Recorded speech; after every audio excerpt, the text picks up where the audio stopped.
Hello, I'm Joel Blackford with Beth Hassett Sabbath Fellowship. We are virtual. We've been virtual for 3 years because the building was locked. We are based out of St. Paul, Minnesota. The phone number does work. We do the philosophy of eschatology, what you need to know, your reality, our existence. We study Revelation one verse at a time, trying to figure out a concept here and a concept there. It's kind of like algebra for Revelation. We solve it a little bit at a time. Today we're talking about the mark of the beast, but obviously you shouldn't take the mark of the beast because you would be eternally damned. But there's another reason. Even if you don't believe in God, you will be fried by the sun at some point in time. And I'd like to prove that to you based on new information that just came in the last week. So, what would happen to you? When would it happen? Things like that. The main thing is test my words out today, because what I'd like you to be aware of is when the next aurora borealis happens and the next solar storm occurs, just check your mouth for tooth pain and check your brain for headaches. And if those increase during the solar storm, like they should, and mental acuity should diminish and things like that, then you know what's going to happen when it's multiplied by 100 times, okay? Things will fry. So let's test it out. There's our little burp right there, okay? And we'll see it again in just a moment. On the 12th of March, we had a solar eruption that faced away from the Earth. And as a result, if it would have come our direction, it would have bombed us into the Stone Age.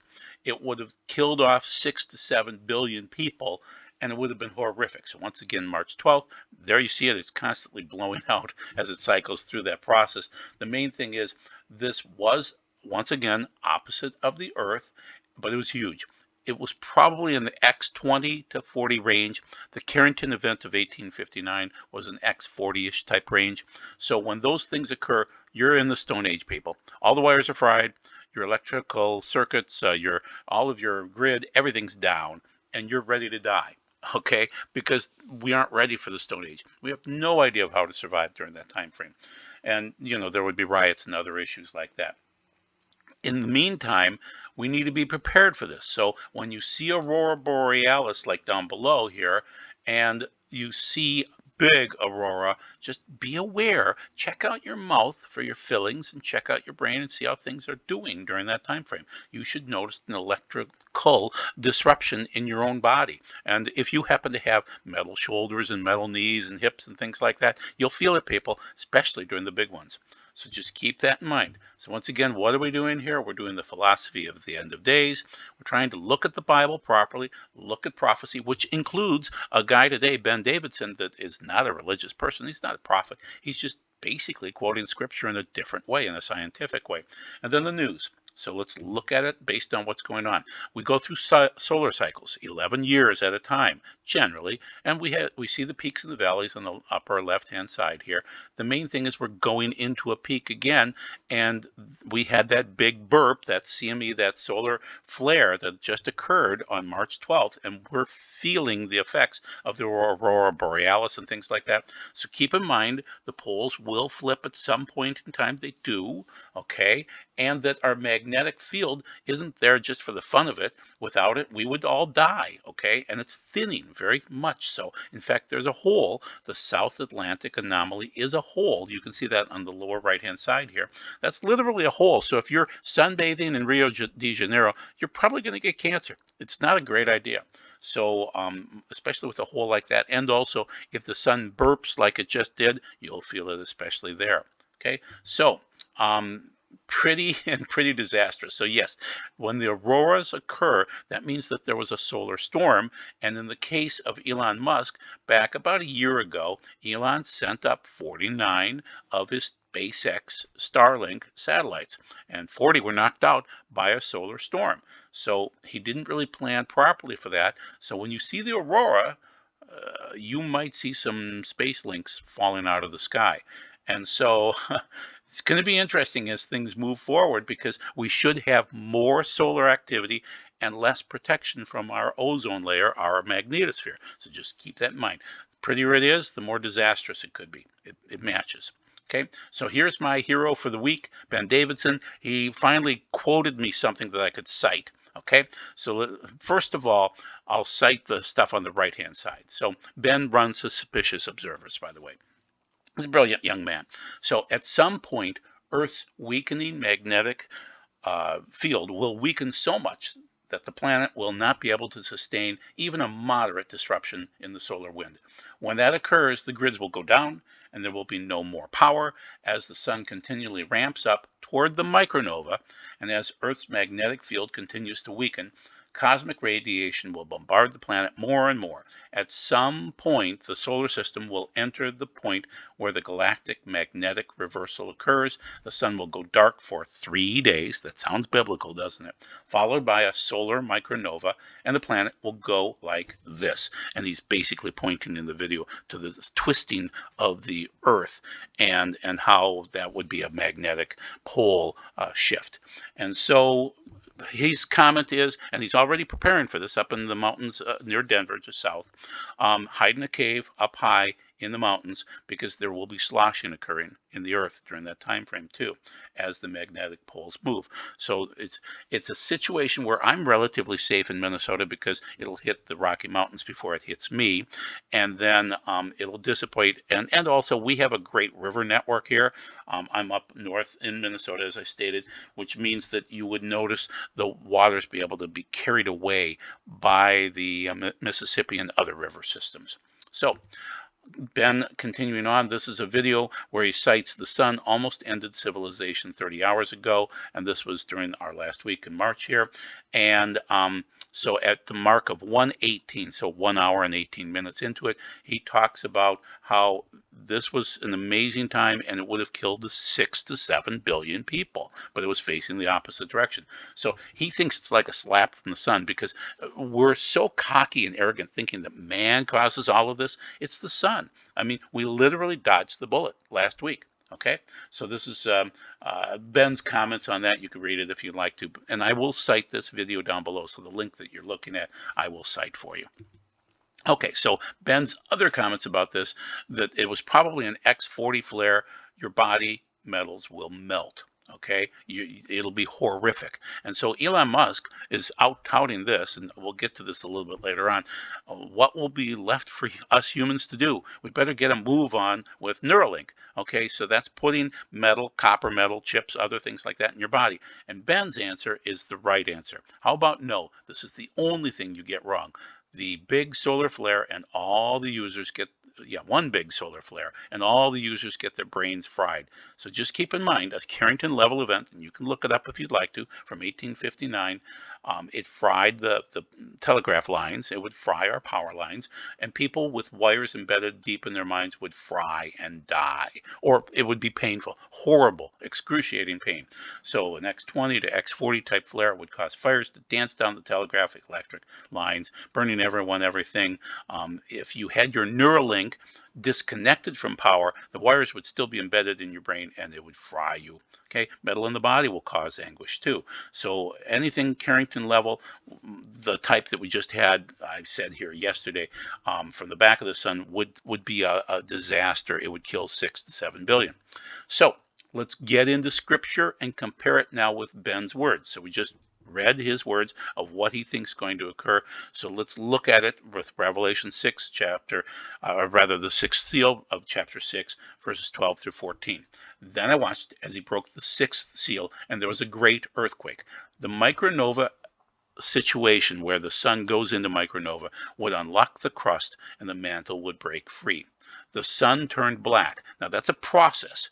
That's the final stage of micronova, where it goes from yellow to white to red to black. So the kings of the earth and the brilliant people of the earth would see it turning black and know the next level is micronova. And it would look as sackcloth worn in mourning. When that synchronizes with the full moon, and I'm telling you again, the next full moon that turns blood red and eclipses is going to be due Adar 14, March 14th of 2025.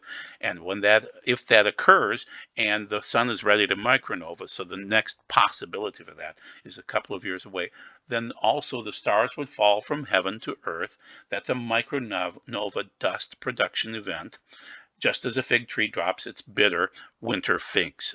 And so keep in mind, it would be dust-like, it would be fig-like, okay? And it would occur during the winter, so March 14th qualifies. when shaken by a strong wind. The sky receded like a scroll being rolled up, and every mountain and island was moved from its place. Once again, that's Revelation 6, the sixth seal, and that seems to be matching a full moon, a blood red moon eclipse with a micronova dust production event and an earthquake. This is big earthquake, and the sky receding like a scroll. That is what I've been describing, which is the magnetosphere thinning, but it will thin even faster at that point in time, and it'll let everything through. Okay, so once again, the sequence is sun goes from yellow to white to red to black, and it won't be, a smoky sun, and it'll just be as the magnetosphere thins, it gets more whitish, and then it eventually goes red because it's going to turn black and blow at some point in time. And that seems to be the process that they've observed at other stars or suns across the universe, or across the universe, we'll call it. And so just be prepared for more solar activity as it leads up to that event. And when you see the black, if you see the blood moon eclipse at the same time, it's going to be horrible. Go find a cave. So once again, you'll see more happen, and so you'll see more activity from the sun. Once again, the sequence is yellow to white to red to black, and then you'll see the explosion. And you would want to be aware of those signs. So there you go. So this is a graphic of the sixth seal. Shows the earthquake, the black sun, the blood moon. So that's the micronovas, the black sun, the blood moon. It's kind of not red, it's blood red, whatever. Okay, and then the stars fall, which is the dust event. So the process for you: find a cave, stock it up, prepare it for earthquakes and things like that. Watch for the lunar eclipse.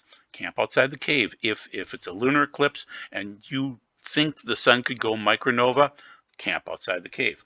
Wait for the earthquake, huge earthquake. Watch for the black sun, for the brilliant signs of micronova.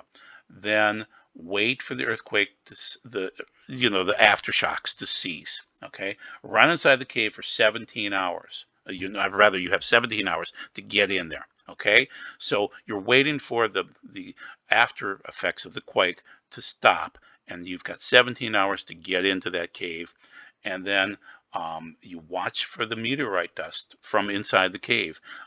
It'll be rather beautiful. All of these meteorite storms are just gorgeous, especially when they're dust-like like this. They won't kill you, they'll just frighten you. So let's get into the 666 part of this. Keep in mind, I'm going to explain what the beast part of it is in the next slide. So it forces everyone, great and small, rich and poor, free and slave, to receive a mark. It doesn't say a chip. It could be, but it does say a mark. It's a charisma on his right hand or on his forehead, preventing anyone from buying or selling unless he has the mark. That is the name of the beast, or the number of its name. And this is where wisdom, Sophia, is needed. Those who understand should count the number of the beast. The word used in this context is therion, 2 times here. For it is the number of a person. That number is 666. That's Revelation 13:16 through 18. So let's talk about therion. Therion, in the case of the Bible, could mean a snake, like the one that bit Paul in Acts, I think, 26. But it also could be biological warfare. It could also be the Antichrist. It could be the Antichrist system. It could be a little beast, a little animal, as I mentioned, the snake, things like that. So it could be a wild animal. It's generally associated with a wild animal or a wild biological warfare. So keep that in mind.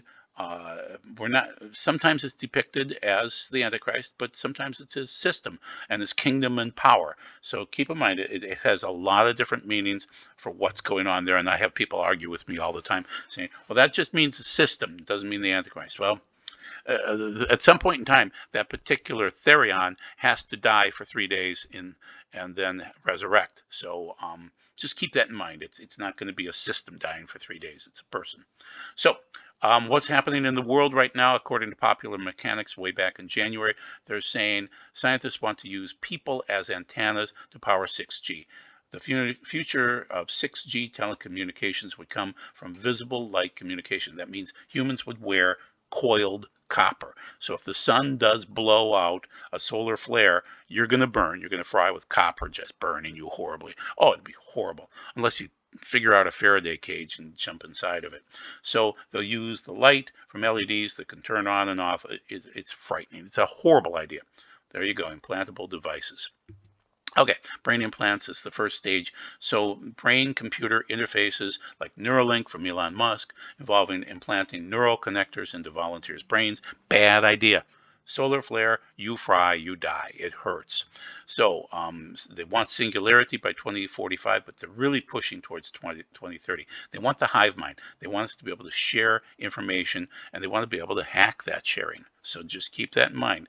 The single mind controlling the behavior of an individual organism. Sorry. So that's the hive mind. They really want a colony of social insects. Horrible. Horrible. So 666, is AI the mark of the beast? We're really dealing with a lot of AI changes right now. I see the good side of it because it's part of my workflow process.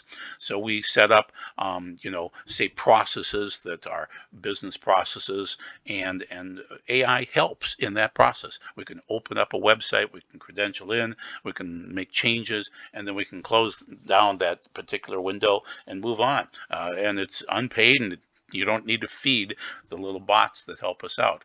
But the federal agencies use those for invasive facial recognition technology, for drones to be able to mount cameras on them and monitor you.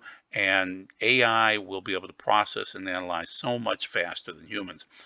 When linked to these devices of whatever it is that are on your hand or on your forehead, they will be able to control your thoughts, or at least plant thoughts inside of you, that hive mind concept. This is from Ray Kurzweil from Popular Mechanics, but it's from March 13th of 2023. Kurzweil is the Google guy, brilliant man, futurist. Artificial intelligence, it's achievable by 2030, according to him. And then once again, the 2045 singularity is coming. The nanobots are going to get amazing over time. And so basically, they're pushing towards immortality. I don't think that's going to occur, but that's what they want. And they want to be able to save your thoughts, it's not going to be your consciousness. They'll be able to save data, as we do right now. Okay, they'll turn you into zombies. So this is from my friend Chuck, great guy. And so he's basically saying depopulation is their goal. That's their objective. Once your brains are fried, the fix is to get them on the brain support system so that they can kind of vote and participate, but not really be able to think about it. So Yeshua talks about this in Luke 19:17, and he says, and these enemies of mine who were unwilling for me to rule over them, bring them here and slay them in front of me. So there you go with your zombie apocalypse. So what happens also is that our Pentagon is saying this is really going to be cool, because then we can set up zero trust adoption by 2027, and they can brain hack people. So we're already hacked by India and Russia right now. Well, it's going to be our Pentagon hacking us. And so so this is a cybersecurity issue where they have a roadmap where basically you can't join into the internet unless they can secure who you are. So you're going to have a tag associated with you that you're okay to join, and so that's where they're pushing for. Okay, so once again, you want to be prepared for the sixth seal, which would occur sooner, and then 6 years later, probably about 6 years later, you would notice the fourth bowl occurring. And so if the sixth seal seems to be a micronova and other issues, as I've stated, then the fourth bowl would be the ability for the fourth angel to pour out his bowl on the sun. It was also allowed to scorch people with fire, UV type fire, solar proton type fire, and they were scorched by the fierce heat, and they cursed the name of God who had the power over these plagues. They did not repent and give him glory. So that seems to be worsened by Elon Musk and others implanting copper or chips or whatever else inside of your brain. You will fry at a higher level, and you'll be tortured. And that seems to be what God is describing here, is that torture by the sun. So where are we right now? We're in the birth pangs. It's hard for you to convince me we aren't in the third seal, because you're seeing the food prices. I can't convince you we're in the fourth seal yet, but it seems to be occurring. I would argue that the sixth seal cannot occur until 2025 on Purim. That means that we probably have about 2 years to get ready for certain things. It could occur after that. I mean, we could be 20 years away, but at a minimum, based on the signs that I'm seeing, we can't go into the seventh seal, so to speak, until after Purim of 2025. Okay, and then we would go into tribulation for 3.5 years at some point in time in the future. Those would be the trumpets. And then we would go into great tribulation, which would be the bowls. And I've shown you today the sixth seal, how it aligns with things. And then the bowls would be much later, potentially up to 7 years later. So keep in mind that seems to be the sequence that we're going into right now. We are not in the tribulation. We are not in the great tribulation, but we are in the birth pangs, and we're experiencing them, and they're increasing. And the sun is part of that. So once again, I want to show you this comparison so that you can just keep this in mind. Ben laid out the plan that seems to be the roadmap going forward over the next few years here. That seems to sound a lot like the six seal signs. You saw it, okay? Then you need to start thinking about the cave that you would find and how to stock it up and when you would run to it if these signs start to occur. So if you notice more signs of the sixth seal, and I'll talk about them and other people would too, then you need to start preparing for that. And you'd have to be prepared for earthquakes, and you need water and food and other things like that, and also to protect yourself inside that cave. You'd want to go in with a pack of friends that you trust. Okay, you can't go it alone. You won't make it alone. You won't. Just get used to that. Once we get closer to the Great Tribulation, you need trustworthy friends. Okay, so if you see these signs becoming irrefutable, you should get prepared for the cave. Okay, and so my other opinion on the top here is all the kings and the peasants will be aware of the upcoming solar destruction. It's biblical. They will all run to caves within 17 hours after the earthquake, but before the impending micronova. So just keep that in mind. You're getting ready for a wedding. It's going to occur on Rosh Hashanah or Yom Kippur or Sukkot. I would argue Yom Kippur is the most logical, but either way, you need clean garments. That's repentance, that's loving, and that's faith in Yeshua. It's a wedding coming up. Get ready for it. So be blessed and be prepared. God bless. Bye.